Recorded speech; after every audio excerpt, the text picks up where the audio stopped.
Halo teman-teman semua, kembali lagi dengan saya Fede Fernando.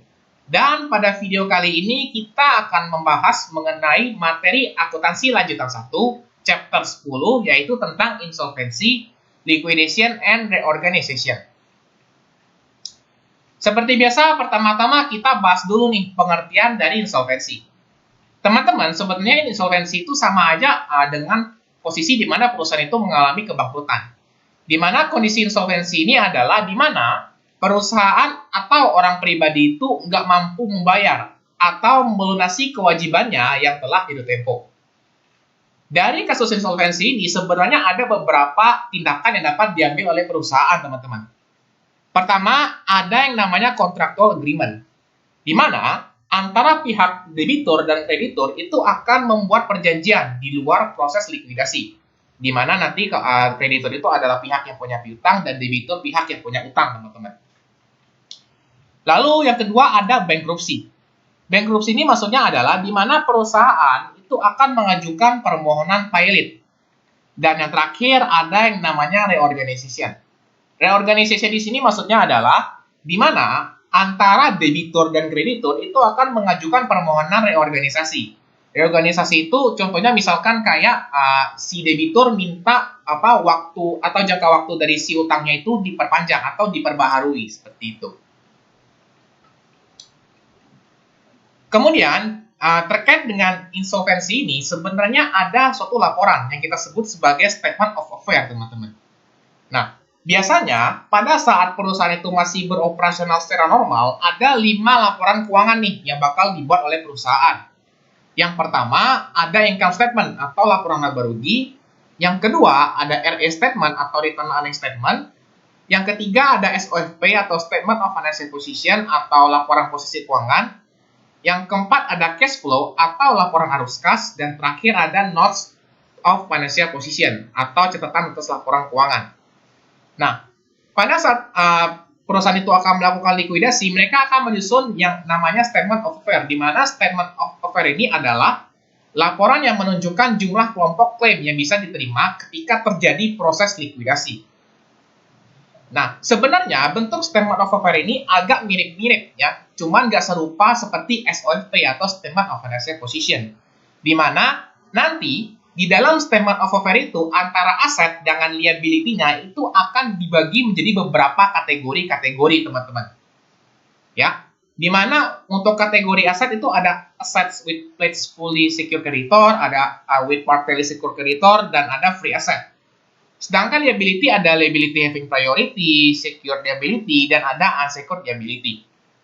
Untuk lebih jelasnya, kita langsung masuk saja ke slide selanjutnya, di mana saya akan membahas lebih rinci. Yang pertama adalah terkait kategori-kategori aset.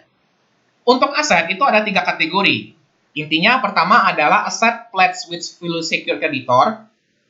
Intinya, fully secured creditor ini adalah aset yang dijaminkan untuk sebuah utang itu nilainya lebih besar daripada utang yang dijaminkan. Ya, ketentuannya adalah di mana fair value itu lebih besar daripada nilai utang. Jadi maksudnya teman-teman itu punya aset yang bisa nutupin nih kalau misalkan dijual dan bisa mengcover seluruh nilai utang yang ada. Lalu kategori kedua ada yang namanya partially secured creditor, di mana ini kebalikannya. Kalau partially berarti utang yang dijaminkan itu hanya bisa ditutupi sebagian dengan aset tersebut. Saya akan berikan contoh supaya teman-teman paham.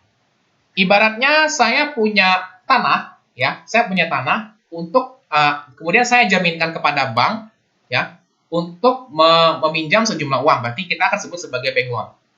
Jadi land akan dijaminkan untuk bank loan. Nah, misalkan kalau nilai landnya itu anggaplah 1 juta, ya, nilai landnya 1 juta. Sedangkan nilai utang atau bank loan kita itu sebesar 800.000. Artinya nilai landnya 1 juta tadi otomatis lebih gede ya daripada nilai bank loan yang sebesar 800.000. Maka kondisi seperti ini akan kita sebut sebagai fully secured creditor. Artinya nilai dari land itu bisa mengcover nih keseluruhan nilai utang atau bank loan yang ada. Kemudian kalau saya balik, misalkan saya punya land 800.000.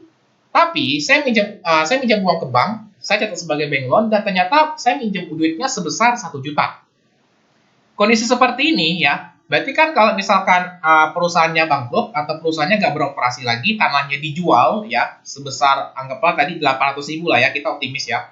Berarti nilainya itu nggak bakal bisa mengcover keseluruhan utang yang tadi nilainya sebesar 1 juta.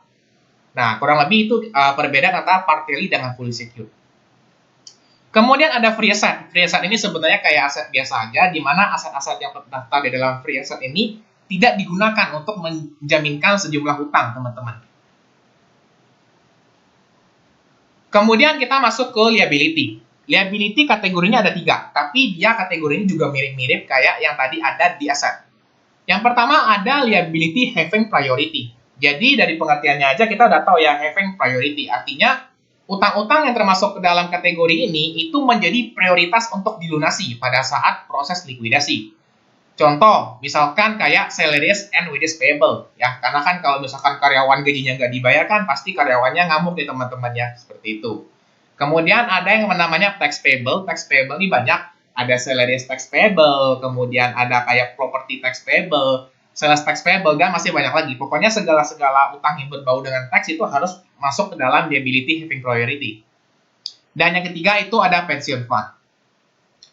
Lalu kategori kedua ada secured liability. Secured liability sama unsecured liability berarti bedanya, kalau secured liability itu utangnya dijaminkan dengan sejumlah aset. Sedangkan unsecured liability berarti utangnya itu tidak dijaminkan dengan aset, teman-teman. Nah, kalau unsecured dia cuma satu kategori aja, yaitu tidak dijaminkan dengan aset, titik. Sedangkan kalau secured liability itu kategorinya ada 2 lagi. Nah, ini kebalikan dari yang ada di kategori aset tadi ya.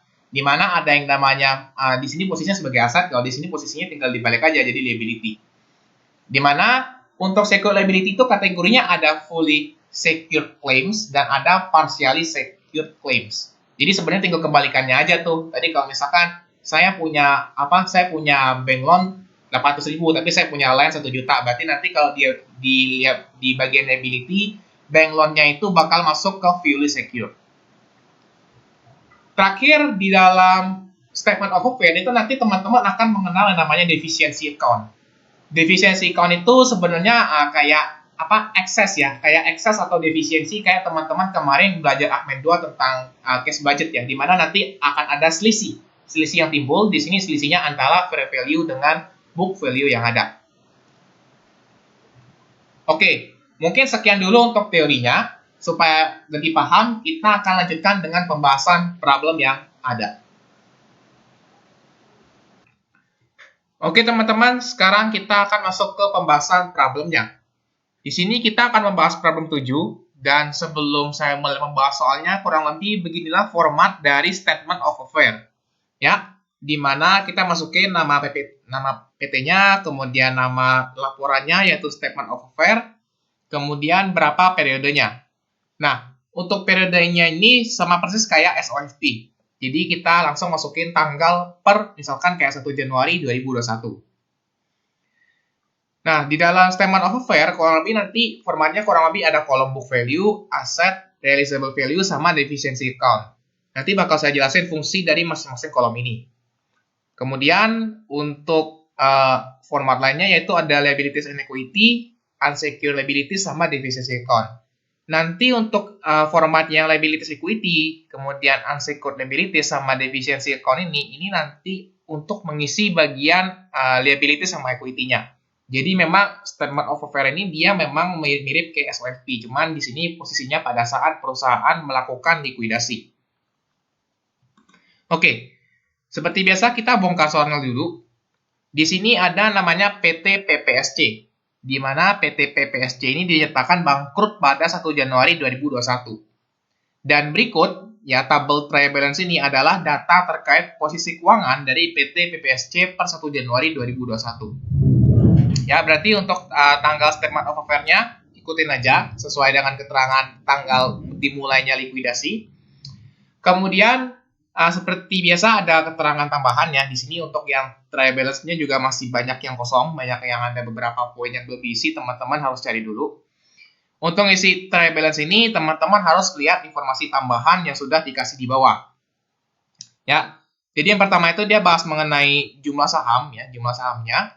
Berarti hitung-hitung yang capital ordinary sama premium ordinary. Kemudian dikasih tahu juga di poin kedua, ini terkait mengenai tanah, di mana tanah itu digunakan untuk menjaminkan bank loan. Nah, maka saya buat dulu formatnya, yaitu land for bank loan. Kemudian di poin ketiga dia bilang bangunan digunakan sebagai jaminan hutang hipotek.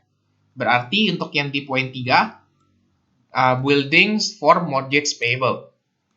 Nah, terkait mortgage payable ya sama bank loan atau nanti utang-utang yang bakal teman-teman temuin pada saat ngerjain statement of affair ini ya. Saya minta saya harap teman-teman langsung kasih perlakuan khusus ya, di mana nanti biasanya di bagian interest payable itu kalau di soal lab dia agak diribetin teman-teman ya. Jadi kalau misalkan interest payable kan langsung gabung tuh dalam satu akun. Nanti interest payable kan ada untuk kayak bank loan, mortgage payable, notes payable, atau bonds payable. Nanti nilainya bakal dipecah-pecah. Nah, itu teman-teman harus cermat nih, milah-milah interest payable-nya, supaya nanti pada saat ngerjain kayak poin-poin land for bank loan itu teman-teman nggak salah. Lalu dia kasih tahu juga berapa untuk fair value dari buildingnya, kemudian gimana untuk mencari di bagian trial balance-nya. Lalu di poin 4 dibilang equipment digunakan untuk menjaminkan notes payable, berarti equipment for notes payable. Dikasih tahu juga bunganya dan berapa fair value-nya. Kemudian untuk inventory digunakan untuk menjaminkan notes payable juga, berarti ada inventory for notes payable juga. Cuma di sini nominalnya sama bunga per tahunnya itu beda. Kemudian dikasih tahu juga gimana buat ngitung fair value-nya. Lalu poin 6 sama poin 7 itu nanti kita langsung bahas pada saat ngerjain aja, karena cara untuk menyelesaikan poin-poin ini cukup gampang. Oke, kembali lagi ke trial balance yang tadi. Ini ya, ini trial balance-nya saya kopas ya, saya masukin ke Excel. Di sini kita langsung masuk ke pembahasan poin-poinnya aja. Poin pertama, jumlah saham yang beredar adalah 1.500 lembar dengan par 1.000 per lembar. Berarti untuk yang keterangan yang saya stabilo kuning pertama ini teman-teman gunakan untuk mencari share capital ordinary-nya. Berarti untuk share capital ordinary rumusnya adalah 1.500 yang merupakan harga per lembar dikali dengan yang banyaknya lembar dikali dengan harga per lembarnya, yaitu 1.000. Berarti total ada sebesar 1.500.000. Kemudian dia kasih tahu bahwa saat penjualannya itu ternyata harga pasarnya lebih tinggi ya. Lebih tinggi kita bisa tahu dari mana? Dari keterangan berikutnya. Dia bilang penjualan pertama tuh harganya 1.200 dan penjualan kedua tuh 1.300. Berarti saham kita itu dijual dengan harga lebih tinggi. Maka nanti muncul yang namanya premium ordinary. Untuk mencari premium ordinary ya, di sini rumusnya adalah di mana kita cari dulu selisih antara harga pasar dengan nilai parnya. Kemudian kita kalikan dengan 550 ya, 550 ini dia bilang untuk kelompok yang pertama ya. Kemudian untuk yang kelompok kedua berarti 1.300 kita kurangin dengan parnya 1.000 juga yang merupakan harga pasarnya. Kemudian kita kan belum tahu nih berapa sisa saham yang tersisa. Maka cara untuk mencari sisa lembar saham yang tersisa kita selisin aja tuh. 1.500 yang ada di keterangan saya stabilo warna kuning dikurangin dengan 550 yang ada di keterangan sebelumnya. Maka dapat nilai premium ordinary-nya adalah sebesar 395.000. Kemudian untuk interest payable-nya. Untuk interest payable ya, di sini saya sarankan teman-teman nanti lihat dulu ya yang saya blok warna biru ini, tapi nanti kita akan coba lanjutkan untuk yang misalkan tanah untuk menjaminkan apa gitu. Di sini poin 2. Poin 2, dia bilang PT PPSC ini menjaminkan tanah mereka untuk bank loan. Nah, atas hutang tersebut timbul bunga, ya, di mana tanah mengalami 40% kenaikan dari book value. Nah, seperti yang saya bilang tadi, teman-teman harus masukin perhatian khusus untuk interest payable-nya. Di mana bank loan itu ternyata di table trial balance dikasih keterangan nih, bahwa bank loan itu memiliki rate 7,5% per tahun untuk bunganya. Maka kita masukin bank loan ya. Nah, untuk bank loan cara nyarinya gampang ya. Dimana di sini karena di soal ini dia nggak kasih tahu bayarnya tanggal berapa atau istilahnya dia keterangan pembayaran terakhir tanggal kapan, ini dari periode kapan sampai kapan. Berarti kita asumsikan ya semua pembayarannya ini untuk 1 tahun teman-teman. Jadi bank loan ini udah terutang setahun tuh. Jadi anggaplah semua interest payable terkait dari utang-utang yang terjadi itu jatuh di tanggal yang bersamaan. Makanya di sini perusahaannya itu mengalami insolvensi. Nah, untuk caranya berarti gampang ya. Nggak seribet pada saat kayak ngitung bunga biasanya, itu kita tinggal kalikan aja. Berarti 3 juta kita akan kalikan dengan persentase bunganya, yaitu 7,5%. Kemudian ini untuk yang bunga yang di bank loan ya. Ini bunga yang di bank loan. Ya. Kemudian kita cek lagi. Ya, di poin 3 ada bilang bangunan digunakan sebagai jaminan atas hutang hipotek, di mana bunga atas hutang hipotek itu adalah sebesar 6%. Nah, ini udah saya tandain dulu, ya yang warna biru ini semuanya nanti terkait dengan bunga. Jadi kita masukin bunga berikutnya adalah terkait dengan mortgage payable. Untuk mortgage payable atau utang hipotek, dia kasih tahu rate-nya adalah sebesar 6%. Berarti 6% akan kita kalikan dengan nilai mortgage payable-nya, yaitu 2,2 juta.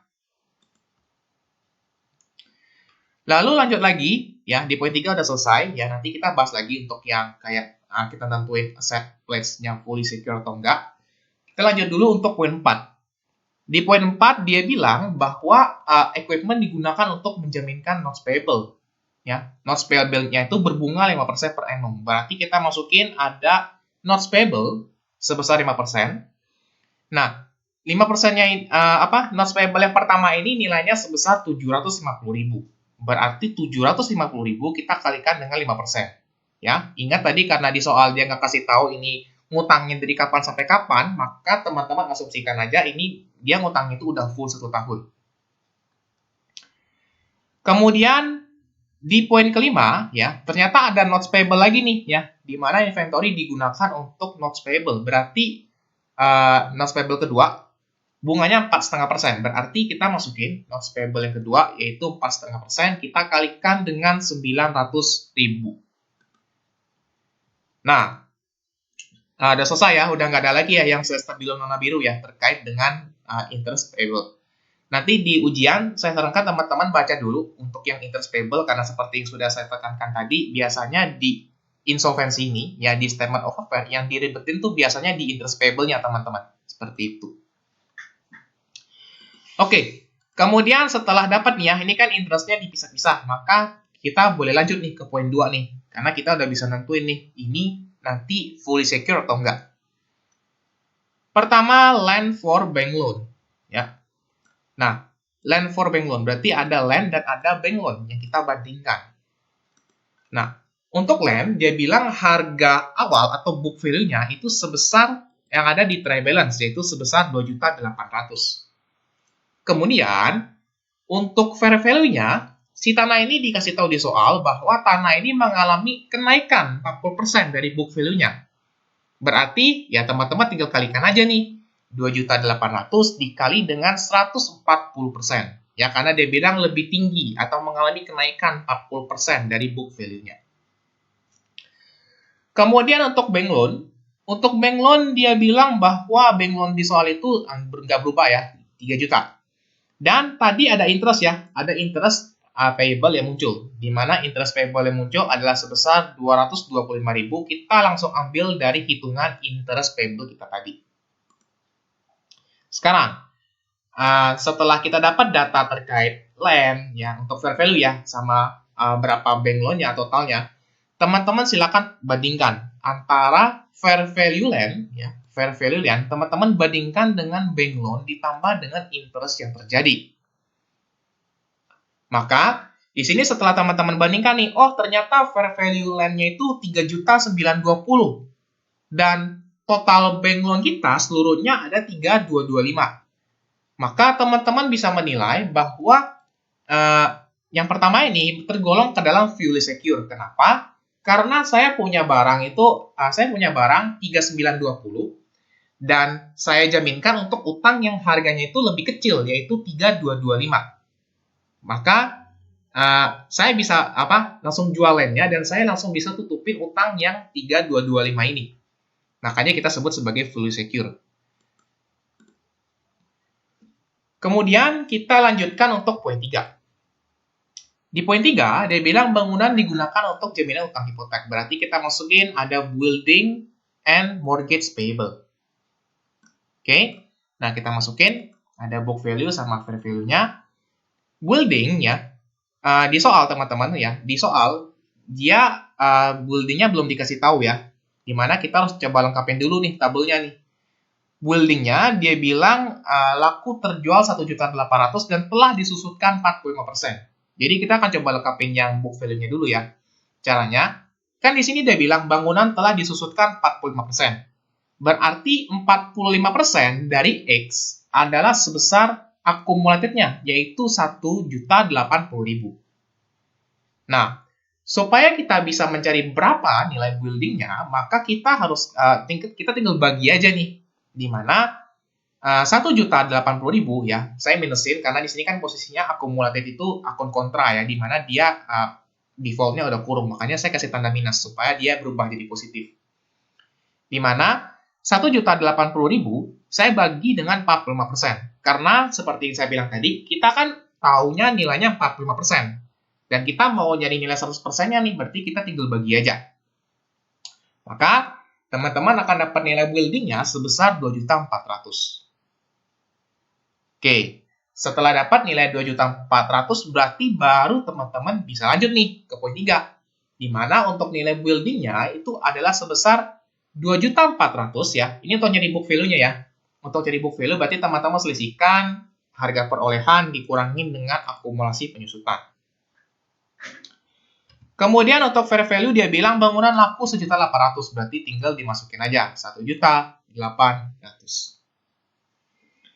Kemudian untuk mortgage payable dia nggak ada bilang ketentuan apa-apa, dia cuma bilang ada bunga aja. Berarti kita masukin untuk mortgage payable-nya mengikuti nilai yang ada di trial balance ya, mortgage payable sebesar 2.200.000. Dan untuk interest-nya kita tinggal ambil aja interest dari mortgage payable sebesar 132.000. Lalu kita bandingkan di mana di sini ada fair value dan di sini ada total mortgage payable ditambah dengan interest-nya. Dari sini kita bisa lihat nih, saya punya barang 1.800.000 dan saya jaminkan atas utang yang harganya lebih tinggi sebesar 2.332.000. Maka ini keterangannya kita sebut sebagai partially secure atau hanya bisa mengamankan sebagian dari utang yang ada. Next, kita lanjut ke poin 4, di mana equipment for notes payable. Berarti di sini teman-teman buat lagi ada equipment and notes payable. Ada book value sama fair value, jangan lupa. Nah, untuk equipment ya, dia cuma kasih tahu terkait berapa data-data terkait dengan aset tetapnya. Dia nggak kasih tahu berapa nilai pastinya. Berarti kita harus coba lengkapin lagi tabelnya sebelum kita lanjutin. Dia bilang equipment punya umur manfaat 5 tahun, dibeli pada 1 Januari 2015, saldo menurun ganda dan nilai sisa 300.000. Nah, sebenarnya teman-teman, dari sini teman-teman nggak perlu ngitung lagi tuh. Biasanya kan kalau udah lihat, metodenya saldo menurun ganda tuh, udah panik ya. Harus pakai persentase lah, segala macam. Tapi teman-teman harus cermat-cermat nih baca soal nih. Dia bilang umur manfaat si equipment ini selama 5 tahun. Tapi dia belinya itu pada saat 1 Januari 2015 dan perusahaan kita sekarang itu ada di tanggal 1 Januari 2021. Ya. Nah, kalau teman-teman hitung dari 1 Januari 2015 yang ada di keterangan di poin soal sampai ke 1 Januari 2021 itu jatuh temponya udah selama 7 tahun, teman-teman. Jadi sebenarnya udah lewat nih dari masa manfaatnya nih. Nah, pada saat kita menyusutkan metode suatu aktiva tetap dengan metode double declining ya, dan ternyata ada nilai sisa, untuk menghitung depresiasi kita abaikan dulu nilai sisanya.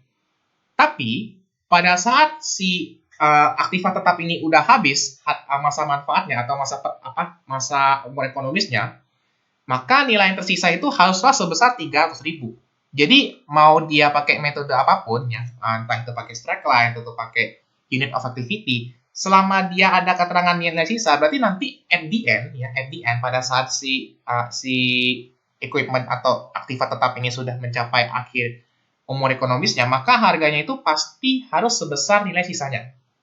Makanya di sini untuk accumulated depreciation-nya adalah 2 juta akan kita selisihkan dengan 300.000. Maka inilah penyusutan yang terjadi selama periode 5 tahun tersebut, atau kasarannya itu dari 1 Januari 2015 sampai ke tanggal statement of affair yang sekarang, yaitu tahun 2021. Gitu. Nah, sekarang teman-teman lihat ya, untuk yang trade balance-nya udah lengkap nih semuanya nih. Maka kita bisa totalin. Dapat nilai total aset kita adalah sebesar 9.960.000. Oh ya, tadi saya lupa lengkapin nih untuk interest payable-nya. Ini untuk interest payable-nya kita tinggal jumlahin aja tabel yang udah kita cari tadi. Maka dapat nilai interest payable-nya sebesar 435.000. Sekarang yang jadi permasalahannya adalah kita belum tahu yang untuk RE ya. Nah, berarti untuk mencari RE karena tinggal data RE doang yang belum diketahui, maka kita tinggal selisihin aja nih. Berarti kan untuk total liabilities dan equity harus sama ya. Harus sama sebesar 9.960.000 karena prinsipnya adalah aset sama dengan liabilities plus equity. Berarti untuk tahu RE gampang ya. Untuk tahu RE berarti kita selisihkan aja 996.000 dikurangin dengan semua total dari liabilities dan equity selain return earnings. Maka dapat nilainya adalah sebesar minus 991.000. Ya, lagi-lagi ini salah satu ciri-ciri dari materi insolvensi, teman-teman.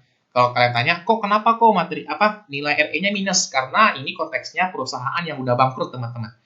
Perusahaan yang udah bangkrut, salah satu ciri-cirinya adalah nilai saldo RE-nya itu minus. Jadi saldo RE-nya itu ada di sisi debit, teman-teman, seperti itu. Next, kita akan lanjut lagi ya untuk equipment ya. Nah, untuk equipment tadi karena kita dapat nilainya, berarti kita tinggal selisihin aja nih book value-nya, di mana book value-nya itu adalah 2 juta dikurangin dengan 1.700.000. Dapat nilainya sebesar 300.000. Lalu untuk fair value-nya, dia bilang untuk equipment itu laku terjual 600.000. Berarti kita tinggal masukin aja 600.000. Lalu untuk notes payable-nya, notes payable untuk yang dijaminkan dengan equipment ini, nilainya adalah sebesar 750.000 sesuai dengan keterangan di soal. Berarti kita masukin 750. Dan untuk bunganya, kita ambil yang bunga 5%. Karena tadi kita udah pisahin nih. Ternyata ada dua notes payable, yang satu 5% dan satu 4,5%. Kita bandingkan, di mana untuk equipment fair value-nya sebesar 600.000 dan untuk notes payable nilainya sebesar 787.500. Ini tinggal kita totalin aja. Maka lagi-lagi kondisinya adalah partially, karena dia nggak bisa tutupin semuanya. Next, kita masuk ke poin kelima. Inventory digunakan sebagai jaminan untuk notes payable lagi, ya, sebesar 900.000 dan bunga 4,5%. Berarti kita tinggal masukin aja inventory untuk notes payable. Kemudian kita masukin book value dan fair value-nya. Untuk book value-nya itu adalah sebesar 800.000. Kemudian untuk notes payable nilainya adalah sebesar 900.000 dan interest-nya kita tinggal ambil yang 4,5%. Yang tadi ada di tabel, yaitu sebesar 40.500. Kemudian untuk yang fair value, dia bilang di soal itu ada keterangan bahwa mengalami penurunan sehingga nilai inventory-nya itu hanya 90% dari yang seharusnya. Berarti 800.000 kita kalikan dengan 90%. Lalu kita bandingkan lagi untuk yang fair value inventory 720 dan untuk notes payable nilainya 940.500.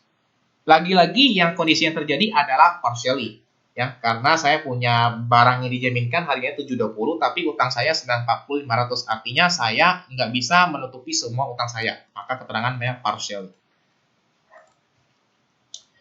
Next, untuk notes payable, dia bilang sisa notes payable tidak dijaminkan dengan aset, berarti kita harus coba tracing dulu nih.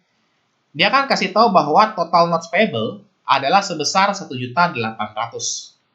Kemudian, 1.800.000 ini akan kita kurangin dengan notes payable yang ada di soal yang atas tadi, yaitu poin 4 dan poin 5. Di mana kita kurangin 1.800.000 dikurangin dengan 750.000 notes payable pertama, dan dikurangin lagi dengan notes payable kedua, sehingga dapat sisa notes payable-nya adalah sebesar 150.000. Kemudian untuk poin 7, dia bilang AR atau account receivable hanya berhasil ditagih 70% dari nilai kotor atau nilai gross-nya. Nilai gross berarti AR doang ya teman-teman ya, berarti AR doang. Kalau misalkan dari nilai net berarti AR dikurangin dengan AFDA. Nah, kita buat dulu yang pertama untuk AR. Untuk AR berarti dia bilang 70% dari nilai gross-nya. Berarti 70% akan kita kalikan dengan nilai accounts receivable-nya yaitu sebesar 1.770.000. Kemudian untuk yang kedua itu ada investment in Fujiko. Di mana untuk investment in Fujiko itu dia bilang terjual sebesar 2.250 per lembarnya. Ya. Nah, di sini dikasih tahu keterangan di soal bahwa perusahaan itu punya investment sebanyak 500 lembar share di Fujiko. Berarti 500 kita kalikan dengan 2.250. Next, kita lanjut lagi. Terakhir ada dibilang prepaid expense hanya dapat diuangkan 50%. Sisanya tidak dapat diuangkan. Berarti untuk prepaid kita kalikan aja nih. 50% dikalikan dengan nilai 320.000. Maka dapat nilai sebesar 160.000. Oke, kalau misalkan teman-teman sudah selesai breakdown poin-poin yang ada di statement of affair, sebenarnya teman-teman bisa langsung gedein aja nih layarnya nih, nggak usah lihat lagi soalnya, karena sebenarnya nanti pada saat kita ngisi statement of affair itu kayak ngisi puzzle teman-teman, kita tinggal masukin aja apa aja yang diperluin. Terlebih di soal ini kebetulan yang dibahas panjang dan lebar tuh terkait trial balance-nya, berarti kita nggak perlu ngintip-ngintip lagi soalnya teman-teman, seperti itu. Sekarang kita akan coba masukin, tadi ada keterangan ya, kita kan udah kasih keterangan tuh, notes tuh ya. Ada bank land for bank loan dan sebagainya. Yang sudah kita kasih keterangan juga, ini fully nggak sih, atau ini partially. Pertama-tama kita akan masuk ke keterangan asset pledged with fully secured creditor. Kalau teman-teman lihat, ya untuk fully secure atau aset di mana itu dia bisa mengcover seluruh nilai utangnya, itu hanya terjadi pada kasus land for bank loan. Berarti kita masukin akun yang pertama adalah land, kemudian ada bank loan sebesar 7,5% dan interest payable. Nah, di sini interest payable-nya itu dipisah-pisah ya teman-teman ya. Makanya tadi saya bilang untuk interest payable teman-teman harus kasih perhatian lebih lah. Karena interest payable di sini memainkan perannya penting teman-teman, seperti itu. Nah, sebelum kita lanjut untuk mengisi realizable sama deficiency, pertama-tama kita masukin dulu nih berapa book value-nya. Ya, karena ini ada di kolom aset ya. Nah, ini yang teman-teman harus teliti nih. Karena dia ini ada di kolom aset, berarti nilai book value yang diisi itu cukup yang atas nama aset aja teman-teman, ya. Karena kalau misalkan teman-teman isi book value bank loan itu nanti jadi kacau teman-teman, ya. Jadi nilainya jadi kacau pada saat teman-teman nanti mau jumlahin ke bawahnya. Nah, di sini kita isi book value terkait dengan nilai aset saja, di mana di sini kasusnya ada land nilainya sebesar 2.800.000. Kemudian, ya, kita masukin nih ya dari hitungannya kita tadi.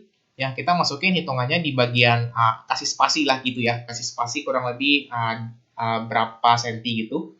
Di mana untuk land ya, kita masukin nilai fair value tadi di land itu sebesar 3.920.000 ya. Kita ambil dari hitungan kita tadi. Kemudian untuk bank loan-nya kita ambil juga nih nilainya dari yang hitungan coret-coretan kecil kita tadi. 3 juta sama 2.225.000 untuk bank loan sama interest payable-nya. Ya, di ulangan saya minta bagi teman-teman supaya mencantumkan ininya ya, supaya mencantumkan coret-coretannya. Terserah, nggak harus formatnya kayak gini, nggak harus baku banget. Intinya saya tahu nih bahwa pada saat teman-teman membuat soal terkait dengan statement of affair, saya tahu bahwa teman-teman itu mengerjakannya itu angkanya nggak goib teman-teman. Ya, jadi minimal dikasih coret-coretan lah, misalkan land for bank loan gitu. Berapa banding berapa itu fully misalkan gitu. Yang penting ada coret-coretan aja, karena kalau nggak ada coret-coretan saya ragu keaslian jawaban dari teman-teman. Lalu berikutnya kita akan coba mengisi kolom realizable value sama deficiency account-nya. Nah, teman-teman, Untuk mengisi kolom realizable value ini teman-teman tinggal kurangin aja nih ya. Kalau misalkan dia kasusnya itu fully secure, berarti teman-teman tinggal kurangin aja nih ya, 3920 dikurang 3225. Karena realizable value itu sebenarnya adalah berapa sih nilai aset yang bisa terrealisasi ya, atau nilai aset yang tersisa setelah ada utang yang dijaminkan. Berarti teman-teman selisihin, karena ini sifatnya land ini bisa menutupi ya, berarti masih ada sisa dong ya, masih ada sisa nilai landnya ya. Nah, sisa nilai landnya inilah yang akan kita masukin ke kolom realizable value. Karena 3920 kita kurangi dengan 3225.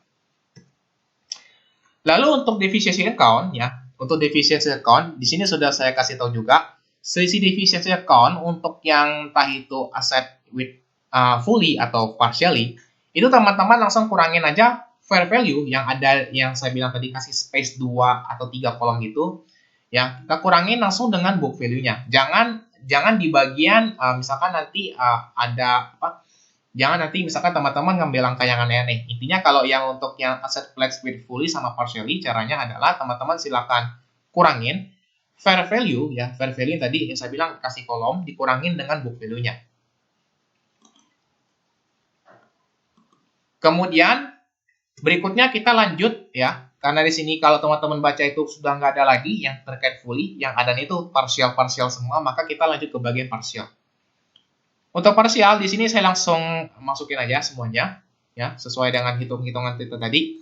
Yang pertama ada building for mortgage payable ya. Untuk building berarti kita masukin harga bukunya atau book value-nya ya.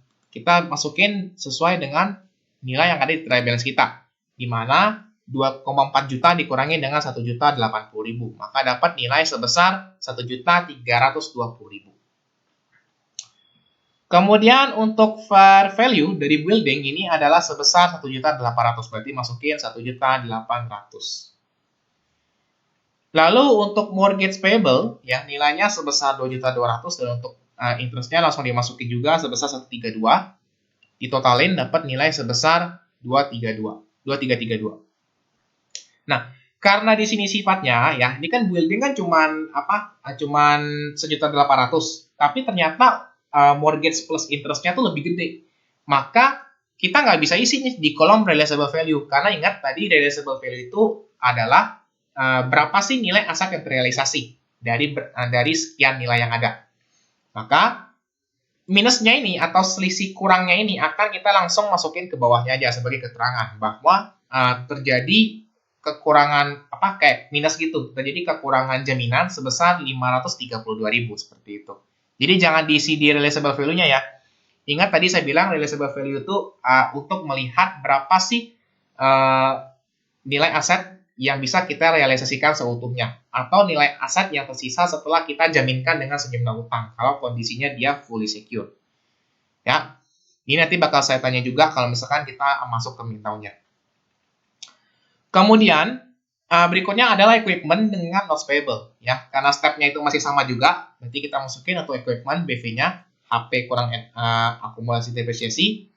Kemudian untuk equipment itu fair value-nya adalah sebesar 600.000. Kemudian untuk notes payable sama interest-nya kita masukin sesuai dengan hitung-hitungan kita tadi, 750 sama 37.500, kemudian dijumlahkan lalu diselisihkan. Ya, ingat karena tadi dia posisinya in partially, berarti nilai minusnya itu kita masukin di bawahnya ini, jangan isi di kolom realizable value-nya. Sebenarnya yang 187 sama 532 ini kayak kasih keterangan aja sih ya. Kalau misalkan teman-teman tanya, kenapa kok kita nggak isi di kolom realizable value? Karena kalau misalkan kita isi di kolom realizable value, ntar kalau misalkan kita sum ke bawah, dia hasilnya ngaco teman-teman, seperti itu.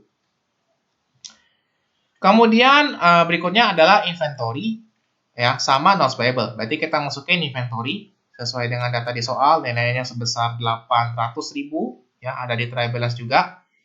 Kemudian untuk inventory fair value-nya itu adalah sebesar 720.000.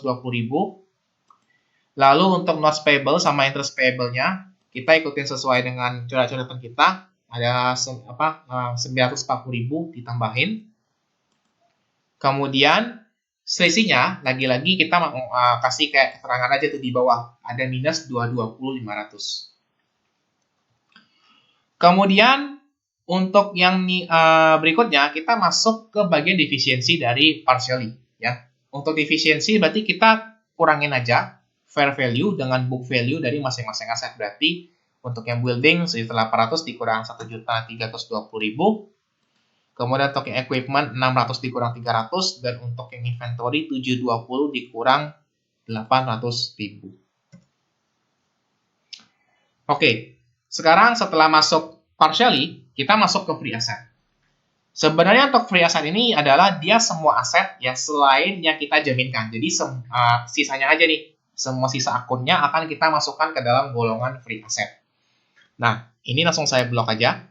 Di mana untuk free asset itu ada cash, kemudian AR. AR-nya itu sudah harus net kalau masuk ke statement of affair. Nah, itu juga bakal saya tanya ke Midnow. Nanti AR-nya itu net atau gross nih. Nah, teman-teman harusnya udah bisa jawab kalau menyimak videonya dengan baik. Kemudian ada investment in Fuji, lalu ada prepaid expense, patent, dan goodwill. Nah, teman-teman, kalau misalkan ada aset yang sifatnya itu intangible ya, intangible asset, kayak itu goodwill atau paten, atau mungkin nanti ada trademark dan segala macam, ada nama brand juga. Nah, itu teman-teman langsung masukin ke free asset. Kenapa? Karena aset-aset seperti ini yang sifatnya nggak berwujud kayak paten sama goodwill ya, itu nggak bisa dijual teman-teman. Itu nggak nilainya itu tidak bisa dijaminkan untuk bank loan dan segala macam, karena apalagi goodwill ya. Karena goodwill itu sifatnya adalah kelebihan pembayaran. Nah, jadi nanti kalau misalkan di ulangan ketemu akun-akun yang sifatnya intangible, langsung masukin ke free asset. Karena kasusnya nggak mungkin ya kita menjaminkan utang dengan sesuatu yang tidak berwujud, teman-teman, seperti itu. Oke, untuk cash kita masukin ya sesuai dengan nilai yang ada di trial balance-nya. Kemudian untuk yang core receivable-nya juga, jangan lupa untuk core receivable-nya kita selisihin dulu, di mana 1.770.000 kita kurangin dengan AFDA-nya 450. Kemudian investment-nya adalah sebesar 1 juta, mengikuti keterangan trial balance. Lalu untuk prepaid expense itu 320, lalu untuk patent 300.000, dan untuk goodwill 1.500.000. Nah, untuk free asset, ketentuannya adalah kita langsung isi realizable value-nya, teman-teman. Di soal, dia nggak kasih tahu ya tadi ya, kalau teman-teman buka soalnya lagi, dia nggak kasih tahu berapa realizable value dari cash-nya. Ya, karena sebenarnya cash itu nilainya bakal sama ya, bakal tetap sama. Ya, nggak mungkin Anda bawa uang ke pasar, terus bawa ke supermarket, harga uangnya 100.000, harganya nilainya jadi beda, teman-teman. Ibaratnya kayak gitu. Maka nilai cash-nya adalah sebesar 300.000.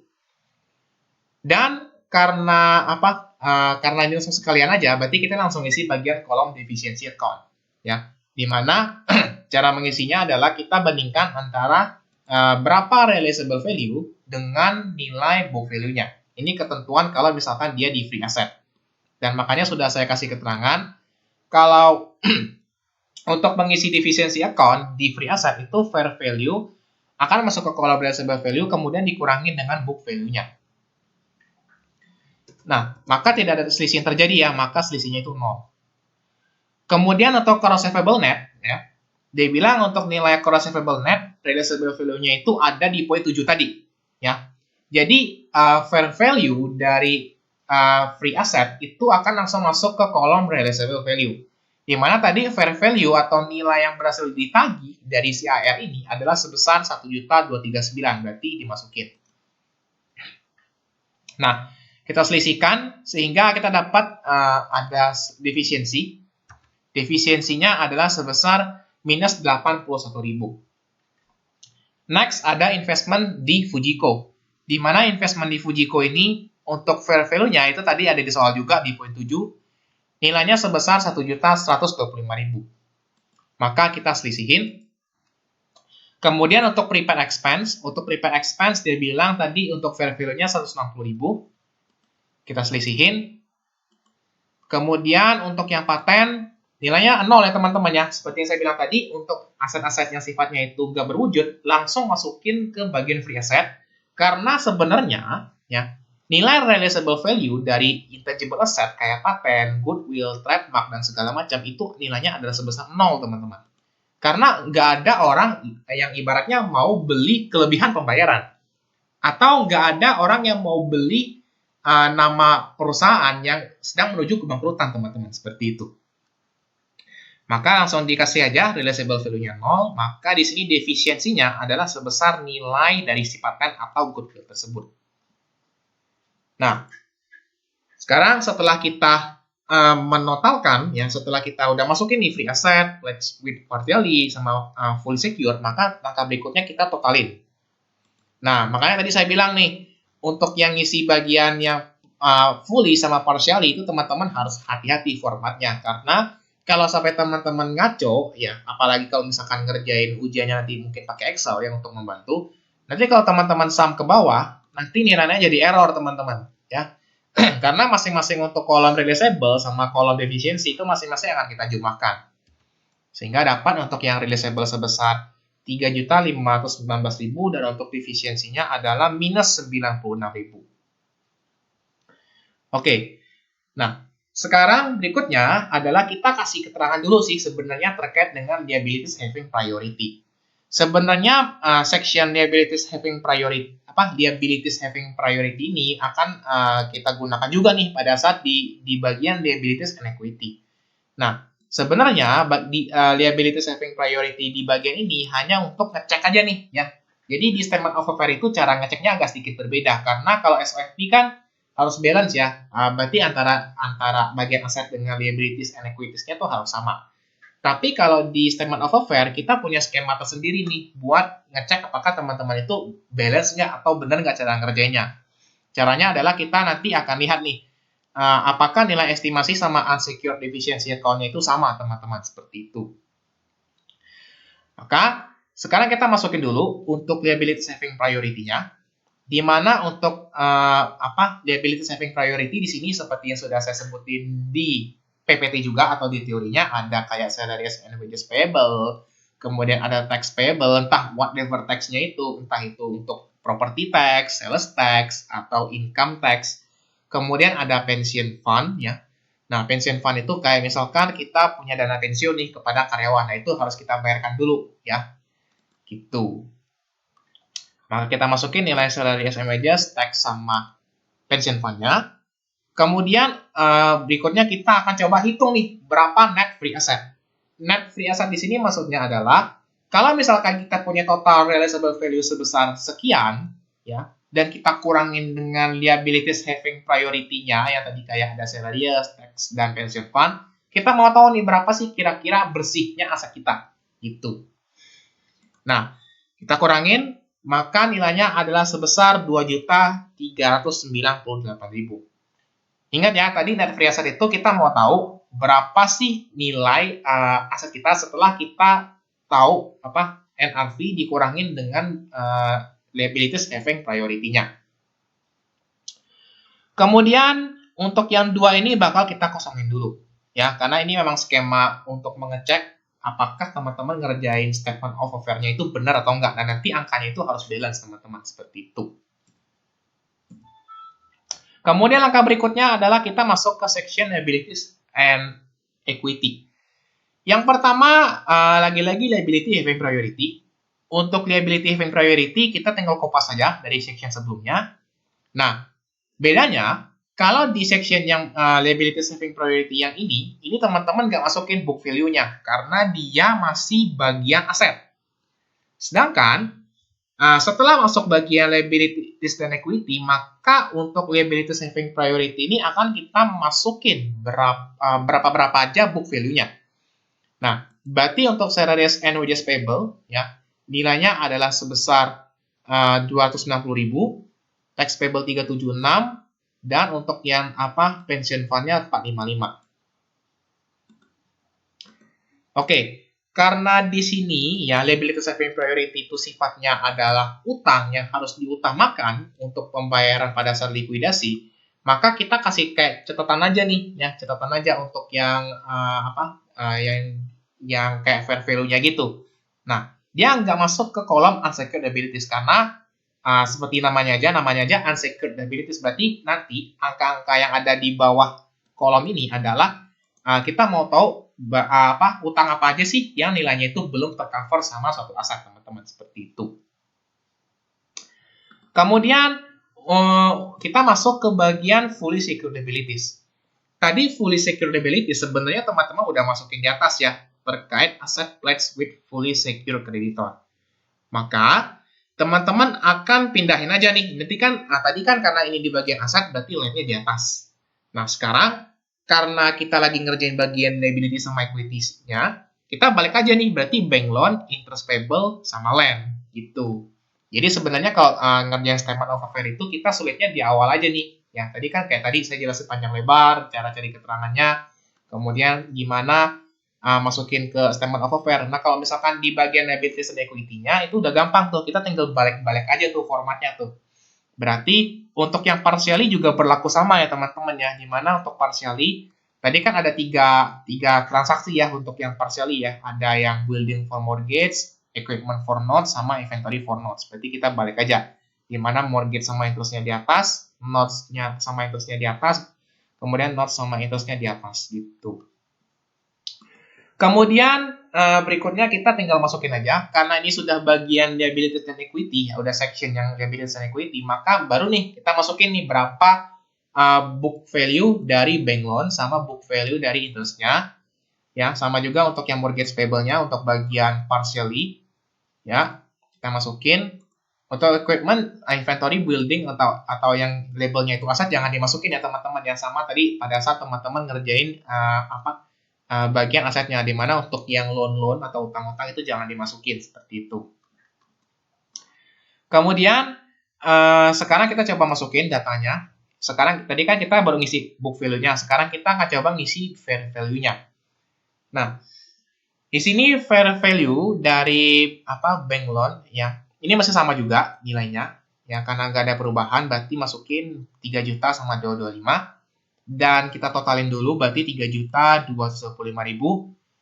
Untuk land, ya, untuk land berarti nilainya adalah sebesar fair value yang tadi adalah sebesar 3.920.000. Ya, nilai 3.920 ini teman-teman tinggal ambil aja sih ya dari nilai yang tadi teman-teman sudah hitung panjang dan lebar di bagian atas. Kemudian kita kurangin, ya.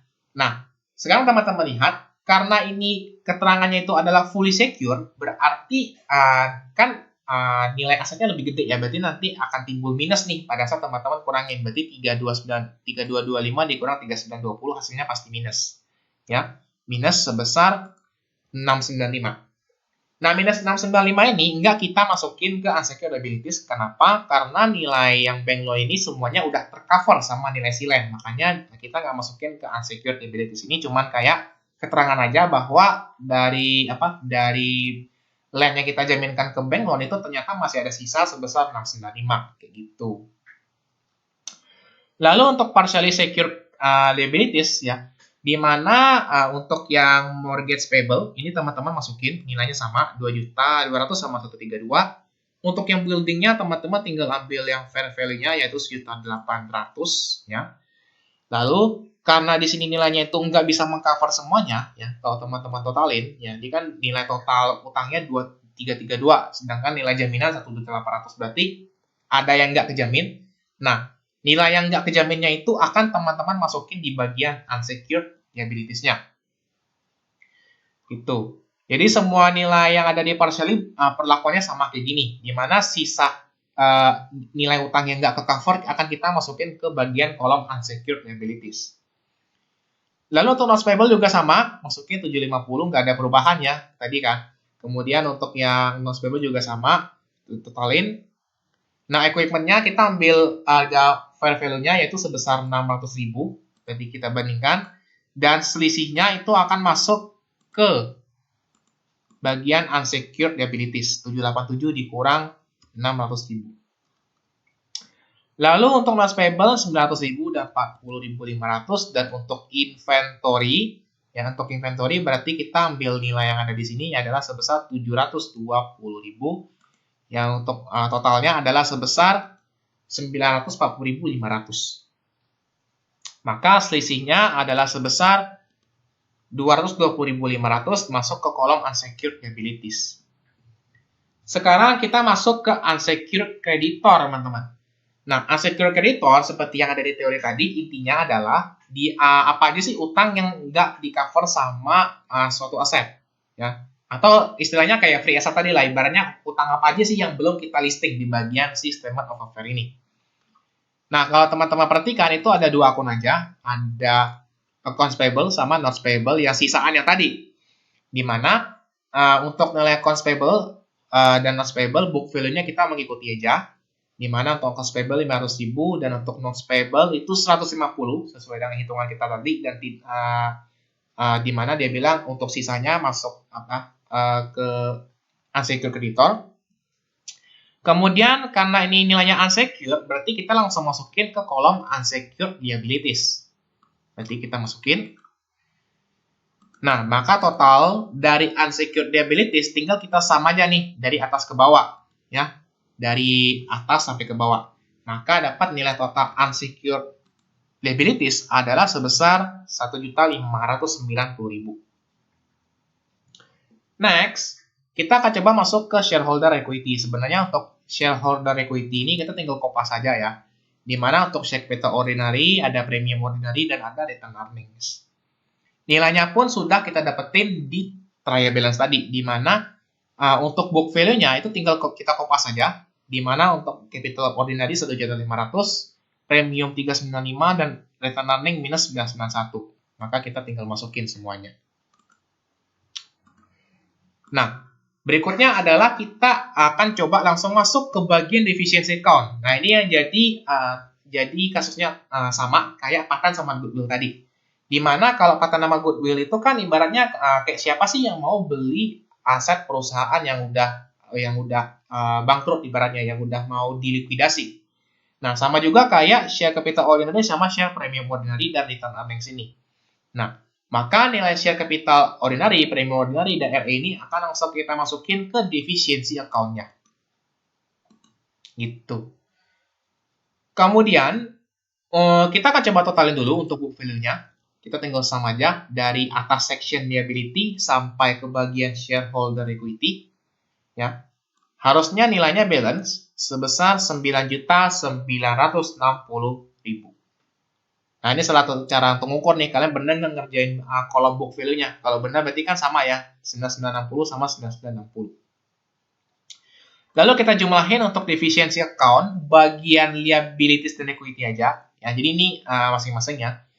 Kita totalin, maka dapat nilai 904.000 untuk yang deficiency account bagian liabilities dan equity. Nah, kemudian yang jadi keunikan yang tadi saya bilang skema untuk ngecek balance atau enggaknya adalah di sini. Di mana nilai yang di bawah 904.000 ini teman-teman ambil dari nilai defisiensi aset ya. Yang ini, yang 96.000. Teman-teman langsung ambil nilai yang dari defisiensi asetnya. Ya. Berarti kita ambil minus 96.000. Kita tinggal masukin aja angkanya ke mentah, berarti minus 96.000. Dan ini akan teman-teman totalin, ya, teman-teman totalin sehingga dapat nilai sebesar 808.000. Nah, nilai 808.000 ini akan masuk ke bagian estimated deficiency unsecured creditor. Ya. Nah, kita masukin berarti di sini nilainya sebesar 808.000, dan untuk nilai unsecured creditornya itu tinggal teman-teman lihat ya, teman-teman kurangin ya, sebenarnya ini dikurangin ya, dikurangin net free asset, dikurangin dengan defisiensi unsecured creditor. Sekarang mungkin teman-teman bingung ya, gimana sih kok cara ngeceknya? Ya, cara ngeceknya gini, teman-teman bandingkan nilai unsecured creditor deficiency account dengan nilai total unsecured liabilities. Nah, kalau misalkan nilai antara unsecured creditor deficiency account sama nilai unsecured liabilities-nya itu sama, berarti teman-teman ngerjainnya udah tepat ya. Berarti ngerjainnya udah benar. Gitu. Jadi dibandingkan nih antara unsecured creditor deficiency account sama nilai total unsecured liabilities. Ya, tadi untuk nilai yang estimated-nya ini teman-teman tinggal ambil dari bawah, ya, di mana nilai yang dari bawah ini teman-teman dapat dari total deficiency account dari aset sama section liabilities dan equity-nya, seperti itu. Oke, mungkin sekian dulu untuk pembahasan dari materi insolvensi. Ya, apabila selama saya menjelaskan ada hal-hal yang kurang berkenan atau misalkan ada kata yang berlepotan atau mungkin ada penjelasan yang mungkin kurang dimengerti, saya minta maaf. Kita akan ketemu lagi di video selanjutnya. Sekian dan bye-bye.